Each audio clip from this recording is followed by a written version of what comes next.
1800 hours Pakistan Standard Time. Assalamu alaikum. This is Radio Pakistan. The news read by Daman Zaman. The headlines. The Prime Minister has appreciated China's consistent support to Pakistan in the pursuit of Pakistan's national development goals. The President today conferred Nishan-e-Imtiaz military on the Chinese Defense Minister in recognition of his services for further promoting and strengthening defense cooperation between Pakistan and China. China's Southern Airlines has launched a direct flight from Wuhan city to Islamabad every Monday. In the Indian illegally occupied Jammu and Kashmir, the Indian troops barged into Hindustan machine tools in adjacent areas of Srinagar in the middle of the night, dragged civilians out of their houses, hit them with batons and forced them to chant purely Hindu slogan, Jai Shri Ram. Germany has warned that NATO must not jeopardize the Afghan peace negotiations by prematurely withdrawing its troops from Afghanistan. Azerbaijan's army has entered the Lachin region following 28 years of occupation by the Armenian forces. And now the news in detail. Prime Minister Imran Khan has appreciated China's consistent support to Pakistan in the pursuit of Pakistan's national development goals. He was talking to the Chinese Minister of Defense and State Councillor, General Wei Fengzhi, who called on the Prime Minister Imran Khan in Islamabad today. The Prime Minister also appreciated China's success in dealing with COVID-19 pandemic. Welcoming the Defense Minister's visit to Pakistan, the Prime Minister underscored the importance of regular high-level exchanges even in the time of COVID-19. Imran Khan deeply appreciated China's principled support on Jammu and Kashmir in the wake of India's unilateral and illegal actions of 5th August 2019. General Wei Fengzhi conveyed warm greetings of President Xi Jinping and Premier Li Keqiang to the Prime Minister and underscored the importance the Chinese leadership attached to China's relations with Pakistan. The Prime Minister warmly reciprocated the greetings and recalled his past meetings and exchange with President Xi Jinping and Premier Li Keqiang. General Wei Fengzhi underlined that Pakistan has been China's close friend, good neighbor, and an iron brother.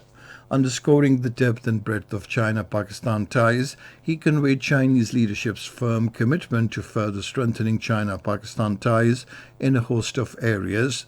He maintained that both the countries need to make collective efforts to protect and promote their common interests.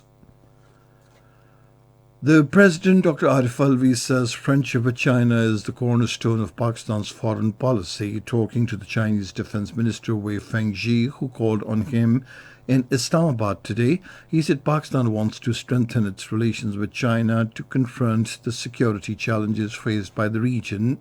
He stressed the need for further enhancing defense relations between the two countries. About regional situation, Dr. Arif Alvi said Indian hegemonic designs pose a serious threat to regional peace and security. The President said India is involved in terrorist activities in Balochistan and want to sabotage China-Pakistan economic corridor projects. The President, Dr. Arif Alvi, has conferred Nishan-e-Imtiaz military on the Chinese Defense Minister Wei Fengzhi in recognition of his services for further promoting and strengthening defense cooperation between Pakistan and China. A special investiture ceremony to this effect was held at the Avan-e-Sadr in Islamabad today. It was attended by the federal ministers, services chiefs, and other senior ranking officials. A meeting of the Federal Cabinet was held in Islamabad today with the Prime Minister Imran Khan in the chair. The meeting discussed the latest COVID-19 situation and the steps being taken to check its spread. Recommendations of the National and Operations Centre for Procurement of COVID vaccine were presented before the Cabinet for approval. The Cabinet also discussed the overall political and economic situation of the country. The Special Assistant to the Prime Minister on Political Communications, Dr. Shahbaz Gill, has urged all the opposition parties to set aside their political differences and join hands with the government in the fight against coronavirus, which is getting severe day by day. Talking to a private news channel, Shahbaz Gill said the government will welcome constructive criticism of the opposition to improve the strategy in the fight against coronavirus and for greater national interest. As the second wave of coronavirus intensifies in Pakistan, 67 more deaths and 2,458 new cases of the infection were reported during the last 24 hours. The death toll in the country has soared to 8,091, while 343,286 patients stand recovered from the infection.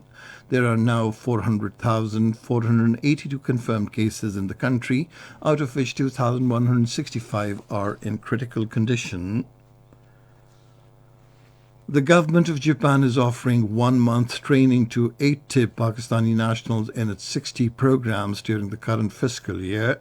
Japan International Cooperation Agency will implement the program through its ministries, municipalities, universities and relevant organizations. This is Radio Pakistan. China's Southern Airlines has launched a direct flight from Wuhan city to Islamabad every Monday. The first flight, Boeing 787, departed with 143 passengers carrying 12 tons of goods, including communication devices and medical equipment, which arrived in Islamabad.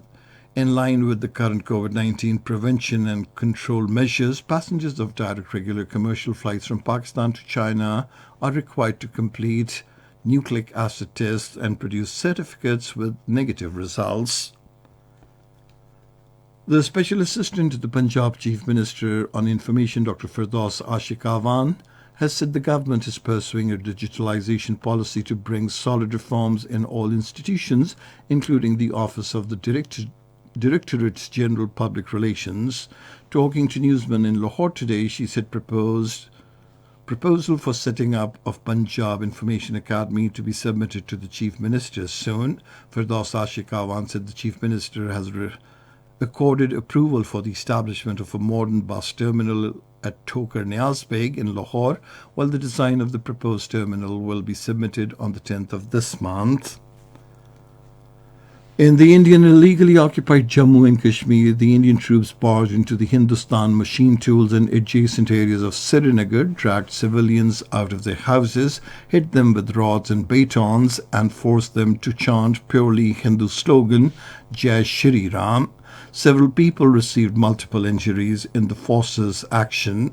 The All Parties Hurriyat Conference General Secretary Maulvi Bashir Ahmed and former Chief Minister Mahbooba Mufti, in a statement issued in Srinagar today, strongly condemned the brutalities of the Indian forces in the territory. They urged all the major world powers to intervene to settle the Kashmir dispute for the safety of the Kashmiri people as well as for peace and stability in the South Asian region. Meanwhile, the data issued by the research section of the Kashmir Media Service today revealed that the Indian troops and their unabated acts of state terrorism martyred 15 Kashmiris during the last month of November. Germany has warned that NATO must not jeopardize the peace negotiations for Afghanistan by withdrawing troops prematurely from the war-torn country. The Foreign Minister Heiko Maas said ahead of a virtual meeting with his NATO colleagues in Berlin that the partners must not take any rash actions. Azerbaijan's army has entered the Lachin region following 28 years of occupation by the Armenian forces. The country's defense ministry announced that under the Russia-brokered agreement on the 10th of last month, the units of Azerbaijan army entered the Lachin region today. World AIDS Day was observed today to create awareness about the pandemic and its prevention aspects in public. This year, the theme of the World AIDS Day is Global Solidarity, Shared Responsibility. In his message on the occasion, the United Nations Secretary General Antonio Guterres said health is a human right, and it must be a top investment priority to achieve universal health coverage. He said to overcome COVID-19 and end AIDS, let us recognize that the world must stand in solidarity and share responsibility. And finally, the weather. Mainly cold and dry weather is likely to prevail in most parts of the country during the next 24 hours. However, partly cloudy weather is expected in Kashmir and Gilgit-Baltistan.